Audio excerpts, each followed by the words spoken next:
এখন বিজেপি দলৰ ৰাজনৈতিক পূৰ্বপুৰুষসকল যিদৰে মুছলিম লীগৰ লগত তেওঁলোকে চৰকাৰ গঠন কৰিছিল, একেৰাহে হিমন্ত বিশ্ব শৰ্মা ডাঙৰীয়া আৰু মহম্মদ জিন্নাৰ আদৰ্শবোৰ একে। মই কৈছো হিমন্ত বিশ্ব শৰ্মা ডাঙৰীয়া এজন হিন্দু জিন্না, আমাৰ ভাৰতৰ মুছলিম ধৰ্মৰ মানুহবোৰ সংবিধানক সন্মান কৰে, মহাত্মা গান্ধীক সন্মান কৰে, বাবা চাহেব আম্বেদকাৰক সন্মান কৰে, শান্তি আৰু সম্প্ৰীতিৰ মাজত থাকিব বিচাৰে।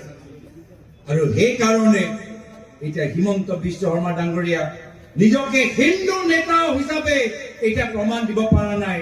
তুমি কেতিয়াও হিন্দু নেতা হ'ব নোৱাৰিবা, মই এই মঞ্চৰ পৰা কৈ দিছো হিমন্ত বিশ্ব শৰ্মা ডাঙৰীয়া। এতিয়া এটা ৰং নম্বৰ AIUDF দল, তাৰপিছত UDF কি নিজকে হিন্দু নেতা হিচাপে নম্বৰ ডাইল কৰিলে, সেইটো ৰং নম্বৰ।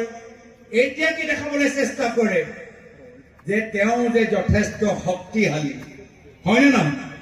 তেওঁ যে যথেষ্ট শক্তিশালী নিজকে দেখাবলৈ বিচাৰে। আপোনালোকে অলপ ৰাজনৈতিকভাৱে ইতিহাসৰ ফালে চাওক। হিমন্ত বিশ্ব শৰ্মা ডাঙৰীয়াৰ দৰে ভয়াতুৰ ব্যক্তি অসমৰ ৰাজনৈতিক ইতিহাসত নাই।